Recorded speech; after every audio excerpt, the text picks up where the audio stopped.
Jemi rikthyer në studio në pjesën e fundit të emisionit për ditën e sotme. Do të diskutojmë për situatën politike. Me mua është bashkuar deputetja e Lëvizjes Socialiste për Integrim, Silvicaka. Përshëndetje dhe mirëmëngjes. Faleminderit që rikthesh në 7:05. Faleminderit për ftesën, mirëmëngjes. Mirë, do nisim direkt me aksionin e opozitës. Në 16 shkurt keni paralajmëruar një protestë masive. Synoni rrëzimin e Edi Ramës edhe mbajtjen e zgjedhjeve lokale dhe të përgjithshme në një datë të caktuar. Mendoni se do ta japi kjo protestë efektin që ju prisni, sepse në Shqipëri kemi parë shumë protesta?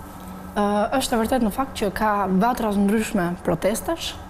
Kemi hyrë nuk e di në të satin muajt protestës artistëve për teatrin kombëtar. Në rreth ditës të 80, anë mos më shumë të protestës banorëve të Unazës Re, ka hyrë në muajin e dytë protesta e studentëve që i kishit edhe pak më përpara në studio. Protestat e minatorëve, protestat e infermierëve, protestat e mësuesve, domethënë janë vatra të ndryshme dhe të shumta protestash, të cilat sigurisht pritet që të kulmohen me protestën e organizuar nga forcat opozitare të bashkuara në datën 16 shkurt. Synimi është pikërisht ai që ju e paraqitet paraprakisht për rrëzimi i këtij kryeministri, i cili në gjykimin ton, po jo vetëm në gjykimin ton si opozitë, sepse në fundit opozita këtë rol ka, por në gjykimin e çdo shqiptari është tashmë organizatori i krimit organizuar, i trafikut lëndëve narkotike, i çdo gjëje të keqe që ndodh në Shqipëri. Gjykoj që raporti i fundit i Transparency International që na rendiste me 8 vende më poshtë për sa i përket korrupsionit, është një tjetër tregues dhe çdo ditë nga institucione apo organizma të ndryshëm ndërkombëtar po na vijnë lajme jo të mira për Shqipërinë. Kështu që mendoj që ka ardhur kulmi gjithçkaje dhe protestat popullore, mbar popullore do të jenë pikërisht goditja e fundit që i duhet dhënë këtij kryeministri. Zonja Caka, kam pasur herë pas here në studio dhe përfaqësues të majorancës, të cilët ndërsa i pyes për mbajtjen e zgjedhjeve të përgjithshme dhe lokale në një datë, shprehen të çuditur, sepse sipas tyre ata janë një majorancë konsoliduar të vetmit në qeverisje, kanë marrë besimin e qytetarëve dhe vazhdojnë të qenë qeverisjen e tyre me reformat, me avancimin e reformave të tyre. Çfarë mendoni se do ta provokonte mbajtjen e dy palëzgjedhjeve në një datë caktuar? Në radh parë, domethënë unë sinqerisht dyshoj në sinqeritetin e tyre dhe domethënë për të qenë shumë e sinqert unë tani mendoj që janë totalisht hipokrit në lidhje me këtë gjë, sepse e kanë shumë qartë mënyrën se si erdhën në pushtet. Jo pak herë e kemi thënë dhe është provuar nga organizma ndërkombëtar që operojnë në Shqipëri, edhe nga raporti i fundit i OSBE-Odirit, ku është pranuar nga mbi 20% e shqiptarëve që kanë shitur ose kanë blerë votat e tyre. Kështu që ato zgjedhje të 2017-s ne e dim shumë mirë se si u mbajtën, të paktën ne që kemi qenë dhe në terren kemi parë shumë gjëra tjera, qoftë nga mënyra se si janë blerë votat, qoftë nga mënyra se si janë njohur njerëzit, apo ka pasur dhe forma të tjera të tipit urdhëro kaq lek, po të mbaj kartën e identitetit dhe vetëm mos shko të votosh, sepse e dinin që votën nuk ja merrnin dot përfaqësuesve të Partisë Demokratike, përfaqësuesve të LSI-s, por të paktën mos shko të votosh, sepse një votë e hequr një parti është 2+ për partinë tjetër. Kështu që ka pasur metoda dhe forma nga më të ndryshme dhe e dim shumë mirë që rezultati i 2017-s është një rezultat i blerë me votat e trafikut drogës. Prandaj gjykoj që ka një mungesë të madhe sinqeriteti dhe sigurisht nuk ka fare habi në gjykimin e tyre, përkundrazi e kanë shumë qartë se si kanë ardhur në pushtet dhe sigurisht kjo formë e ardhjes në pushtet do të ketë edhe pasojat e veta. Jeni të kënaqur nga bashkëpunimi me Partinë Demokratike sepse jeni një opozitë e madhe në fakt në numra. Por është një njëjtë frym në të gjithë forcat opozitare sepse ata kaluan një proces zgjedhor në cilin pati edhe polemika brenda tyre, ndërkohë forcat të tjera të cilat janë pjesë e opozitës, zoti Duka pak ditë më parë tha që unë do të shoh mundësinë edhe të distancojmë apo të krijojmë një grup tjetër opozitare sepse reforma zgjedhore që është thelbi kyçi, Partia Demokratike nuk po jep atë që na ka premtuar apo që duhet i jap. Si paraqitet opozita përpara një date të caktuar që janë paralajmëruar protestat? Unë gjykoj që opozita, ose më saktë të gjitha forcat partijake që sot bëjnë pjesë në atë që quhet opozita e bashkuar kanë një qëllim vetëm, rrëzimin e kësaj qeverie. Pastaj se cilat janë format, nëse bëhesh pjesë e një fronti shumë të madh, apo nëse kësaj të keqe i del përballë i vetëm pak rëndësi ka. Qëllimi kryesor është pikërisht ky, rrëzimi i kësaj qeverie, largimi i Edi Ramës nga kreu i saj. Kështu që për aq kohë sa kemi këtë në mendje, qoftë Lëvizja Socialiste për Integrim, qoftë forcat e tjera politike që mund të jenë më të vogla në numër apo pa përfaqësi në Parlamentin e Shqipërisë, apo qoftë edhe Partia Demokratike që është forca më e madhe e këtij koalicioni opozitar, nëse kanë këtë në mendje, sigurisht që edhe format pastaj në mënyrën se si do të përballet me këtë gjë, mendoj që janë edhe jo dhe aq relevante, jo dhe aq rëndësishme, kështu që ju do të jesh dakord me një skenar si ai 17 majit, me një qeveri teknike? Nuk besoj që do të ketë një qeveri teknike. Qëllimi është shumë i qartë, është largimi i Edi Ramës dhe zhvillimi i zgjedhjeve të parakohshme. Kjo është e vetmja gjë që ju kërkoni përmes protestave. Nuk mund të kesh një qeveri teknike kur ke ende Edi Ramën në xhiro politike. Është e pamundur. Por zgjedhjet duhet jenë ato, të cilët largojnë një qeveri dhe të sjellin një qeveri tjetër. Reforma zgjedhore, direkt pas zgjedhjeve të 2017-s, kur pranuan edhe problematiket në zgjedhje, u ngrit një komision i cili tha se do të bënte ndryshimet. Një komision i cili edhe ditën e sotme nuk ka një rezultat final. Si do të shkoni në zgjedhje? Pa ndryshime. Reforma zgjedhore ishte një proces i cili realisht ne na hap edhe dyert e Bashkimit Evropian. Është një nga kriteret që hap dyert e Shqipërisë për në Bashkimin Evropian, por në mënyrë absolute ne nuk mund të bëhemi as pjesë edhe as kontorno e një reforme që bëhet fakti kryer nga mazhoranca sotme. Reforma zgjedhore do të duhet që të ishte e gjitha partive politike dhe jo e një produkti e sjell nga kreu i grupit parlamentar të Partisë Socialiste apo nga çdo eksponent tjetër i rilindjes. Duke qenë e tillë, ne preferojmë që të mos bëhemi fare pjesë e saj dhe sigurisht kërkohet një zgjidhje alternative, sigurisht edhe me ndërhyrjen e partnerëve ndërkombëtar, të cilët nuk besoj që kanë dhënë, përveç se kanë kërkuar sigurisht mirëkuptimin për reformë zgjedhore, por nuk besoj që kanë dhënë dakordsim për një produkt të sjellë vetëm nga njëra palë. Ne nuk mund të bëhemi pjesë integrale e produktit të sjellë nga rilindja, është e pamundur. Ndaj jeni kaq indiferente edhe për plotësimin e vendeve që i takojnë opozitës në Komisionin Qendror të Zgjedhjeve? Do të vazhdoni të qëndroni? Kjo është një nga arsyet. Ne nuk mund të bëhemi, domethënë do ta përsëris edhe një herë dhe besoj që është shtërues si argument. Ne nuk mund të bëhemi pjesë e një produkti që ka ardhur vetëm nga Partia Socialiste, nga rilindja. Një produkt zgjedhor, të kërkojnë ndjes. Një produkt zgjedhor i ardhur nga rilindja është vetëm një produkt kriminal. E kemi parë, është tashmë i provuar, kështu që ne nuk mund të bëhemi pjesë e kësaj. Ditët e fundit kemi parë një përplasje edhe mes qeverisë dhe presidencës. Madje kryeministri Edi Rama e ka cilësuar presidentin si kryeopozitar. Si shikoni deklaratat të tilla nga kryeministri Rama? Deklaratat të tilla janë të papërgjegjshme, absolutisht të papërgjegjshme, për një arsye të vetme, sepse kur kryeministrit i shkojnë përmbar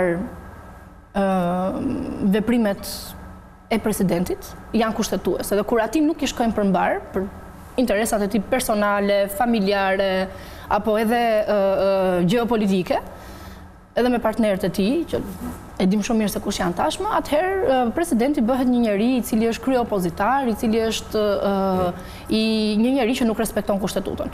Kështu që me deklaratat të tilla lunatike që ndryshojnë në varësi të humorit të kryeministrit apo të atyre që financojnë kryeministrin, unë personalisht do doja që të mos merresha dhe t'i sugjeroja gjithë shqiptarëve që të paktën ata që kanë një formim të caktuar, që t'i lexojnë në mënyrën e duhur edhe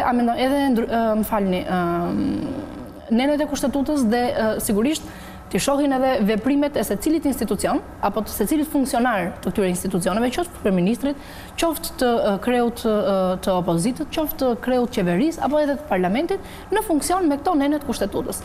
Nëse rezulton që ndonjëri prej tyre të mos jetë në përputhje të kushtetutës, atëherë çdo qytetar e ka gjykimin e vet. Por deri tani gjykoj që të gjitha veprimet e kryera nga institucioni presidencës janë në përputhje me kushtetutën.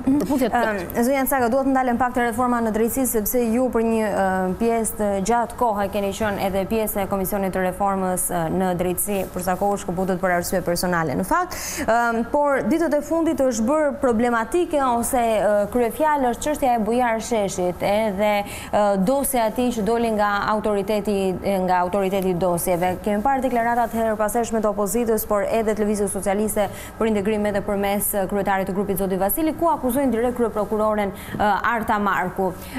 Ju keni qenë edhe antare e Komisionit të Reformës, ashtu sikur se thash pak më parë, dhe doja në fakt që të ndaleshim në terma teknik për ta kuptuar akoma dhe më mirë për sa kohë bëni përgjegjëse. Ka afate kohore që duhet i respektoj kryeprokuroria apo ajo në momentin që propozon një kandidat, shon një kërkesë të autoriteti, kërkon informacione dhe ndoshta gjatë rrugës, nëse del që ka pasur është një figurë e cila ka problematika caktuara edhe mund të zvendcohet më pas, ose të ndiqet gjitha rruga e drejtësisë, apo duhet të presi një herë përgjigjen e autoritetit për të vendosur një person, për të propozuar një person? Kushtetuta dhe ligjet janë shumë qarta në këtë pikë. Në institucioni që bën propozimin e një kandidature, në rastin konkret në Këshillin e Lartë të Prokurorisë është pikërisht Prokuroria e Përgjithshme. Dhe neni 105 i Kushtetutës, i ligjit 115 të vitit 2016 i cili flet për organet e të sistemit të ri të drejtësisë. Dhe neni 109, pika 1 dhe 2 e parashikon shumë qartë që nën përgjegjësinë direkte të prokurorit të përgjithshëm hartohet gjithë procesi ose proceduralisht çohen emrat në Këshillin e Lartë të Prokurorisë nga mbledhjet e prokurorëve etj. Me radhë. Në momentin ne kemi dy faza. Kemi fazën kur prokurori i përgjithshëm i çon një shkres autoritetit të dosjeve, po i themi një emër të shkurtër, i çon një shkres për të verifikuar sepse sigurisht ajo është një deklaratë që hartohet nga personi që dëshiron të kandidojë për në Këshillin e Lartë të Prokurorisë. Dhe kjo deklaratë ka përgjegjësinë e saj, sigurisht që e ka përgjegjësi. Domethënë personi që e harton këtë deklaratë mban përgjegjësi, por ka dhe prokurori i përgjithshëm përgjegjësi direkte për të verifikuar vërtetësinë e asaj deklarate. Dhe vërtetësia verifikohet duke i dërguar atë në autoritetin përkatës për ta verifikuar për pastërtinë e figurës së subjektit. Duke qenë e parashikuar, unë mendoj që përgjegjësia është direkte e prokurorit përgjithshëm dhe instancave që janë brenda në prokurori. Puna drejtohet nga prokurori i përgjithshëm, kështu që është e pamundur që prokuroria e përgjithshme e përkohshme të lajë duart dhe të thotë që përgjegjësia nuk është e imja, po t'ja hedhë përgjegjësinë autoritetit dosjeve apo t'ja hedhë dhe vetë subjekti. Subjekti absolutisht ka përgjegjësinë e vet. Jo, duhet të ndalim tek afatet kohore, sepse autoriteti dosjeve për shkak se është një institucion i ri, për shkak se ka vështirësi sepse nuk është se janë të digitalizuara, funksionojnë manualisht, mund kërkojë edhe kohë. Dhe në këto kushte, prokuroria e përgjithshme do të duhej që të priste.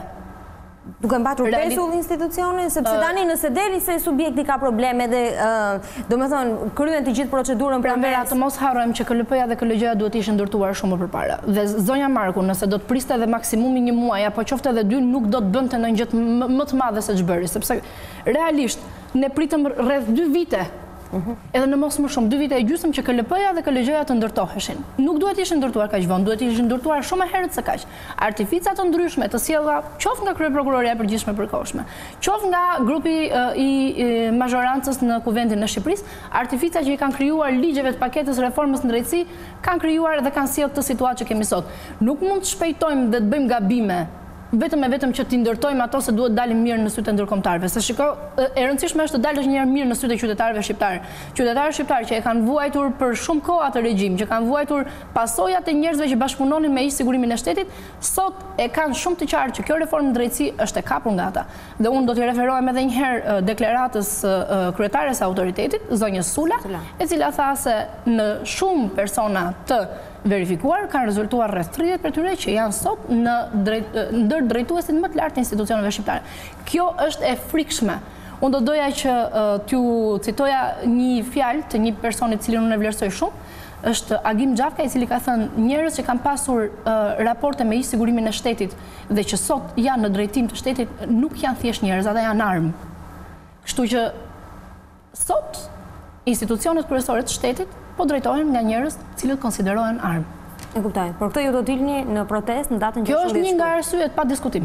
Ndërkohë keni nisur diskutimet për emrat të cilët do të jenë kandidaturat tuaja në zgjedhjet lokale?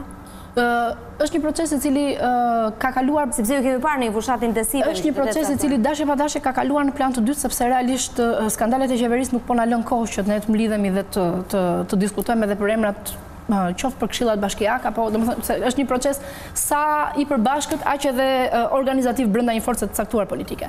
Kështu që ka kaluar në plan të dytë, por sigurisht do të ketë edhe ajo kohën e duhur, edhe pa diskutim që do të diskutohen me shumë përgjegjshmëri dhe me shumë seriozitet gjitha kandidaturat. Me aleatët edhe me aleatët, qoftë edhe brenda anesh, sepse sigurisht kandidaturat për këshill bashkiak nuk kam se të diskutohen me aleatët për aq kohë sa janë totalisht partijake. Kandidaturat për kryetar bashkie. Pikërisht. Megjithatë, ky është një proces sa thash edhe një herë sepse nuk po kemi kohë me gjithë skandale që po plasin 5 skandale brenda një dite, është e pamundur që të ulesh dhe të diskutosh për emrat, kur realisht ka emergjenca shumë të mëdha sesa zgjedhjet e 30 qershorit. Por është një datë dekretuar nga presidenti që duhet respektuar pa diskutim. Kërkon dhe kohën e saj. Ishte shumë kënaqësi që ishte mëngjes për mua në 7:05, uroj një ditë sa më të mbar në vijim. Ishte kjo që shka përgatitur për emisionin dhe për ditën e sotme. Ne takojmë sërish nesër në po të njëjtën orë. Kalofshi një ditë sa më të mbar, mirupafshim.